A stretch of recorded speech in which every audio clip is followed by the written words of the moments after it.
engineer or someone who works in a technical field and would like to enhance your creativity, then this video is just for you. Like you, I was a science major, very analytical, very left brain, and I often felt it quite challenging to come up with creative ideas.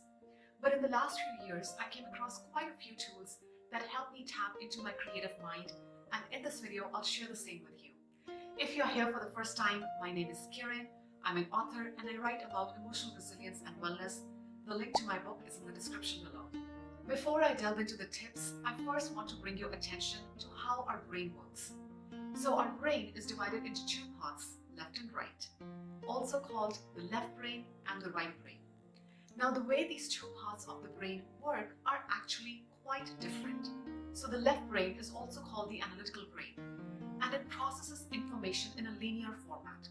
For example, if you were to go from step 1 to step 10, this part of the brain will tell you take step 1, then you take step 2, then step 3 until you reach step 10. So anytime you want to work on something that involves a logical breakdown of steps, of information, this is the part of the brain that gets tapped into. And because this side of the brain does all the analysis, and hence the name analytical brain. Now in contrast, the right side of your brain processes information in a non-linear format. This is a part of the brain that will take you from step 1 to step 10 in an instant. And this part of the brain is also responsible for creativity, for intuition, for expressing emotions, and also for imagination. And hence the name, the creative mind, also the intuitive mind. When you are a science student or an engineer or someone who works in a technical field, now by the virtue of your work, what happens is that you're constantly tapping into the left side, into the analytical side of the brain. So if you think of your brain as a muscle, it's like one part of the brain, one part of the muscle is constantly getting a workout and the other part not so much. And so it's no wonder that perhaps you don't think of yourself as creative. But in reality, what's happening is that you're just not tapping into the side of the brain that's responsible for creativity. So with that said, the tips that I offer in this video are specifically designed to help you tap into the right side of your brain. The very first tip that I want to offer is journaling by hand. Now to get started, all you need to do is get a journal, a nice pen, and start writing whatever comes to your mind. It could be anything related to work, maybe your boss, what you like, what you don't like. Nothing is off limits because your journal is for your eyes only. So why am I suggesting that you write with hand? Chances are when you work in a very technical field, you might be sitting in front of a computer all day long. And when you write with your hand, there are a couple of things that happen. First of all, your mental activity slows down, your breath slows down, and it really gives you an opportunity to connect with your body. As you start writing, you will notice how your breath, how your belly expands and contracts as you're writing. You start to pay attention to feelings inside your body. And like these things you barely notice or pay attention to, when you're just typing away or doing work and sitting in front of a computer. The other thing that writing does is that it really helps you become present to your thoughts, to your behavior, to how you show up and react to situations in your life. And best of all, journaling connects you with your feelings, which I know is a challenge for many left brainers. So as you start tapping into your feelings, tuning into your body, indirectly you start tapping into the right side or the creative side of your brain. So I have been doing journaling for a number of years now, and quite honestly, it changed my life because it was for the first time that for someone very analytical such as myself, I was really able to tap into my intuition. Another excellent tool for honing your creativity is sketching. Now before you say, Kiran, I have not drawn anything in my life, I am with you completely. Just like you, I had never drawn anything in my life until I came across this book called Drawing on the Right Side of Your Brain. This book gives you very simple steps on how you can sketch and actually bypass that analytical side of your brain, which tells you that you're no good at drawing. I read this book a couple of years ago, and trust me, this is one of the first drawings I made, and I had zero experience in drawing.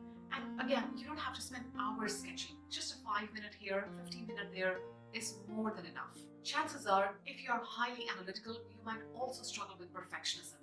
And if that is so, make sure you check out my video on overcoming perfectionism, and I'll put a link to that in the description below. So the next step that I want to offer is that you consider learning a musical instrument. Now, there have been many studies that have shown that when you play a musical instrument, it really helps tap into that right side of the brain. So a few years ago, one of my meditation teachers gave a detailed lecture on benefits of playing piano. And I remember I was so inspired, so intrigued by what I had heard that I immediately signed up for basic piano lessons. Now, first 6 months were quite challenging because, learning piano is like learning a new language. But as I kept up with my lessons, I started noticing very subtle changes in my thinking, in my approach to things, a lot more flexibility.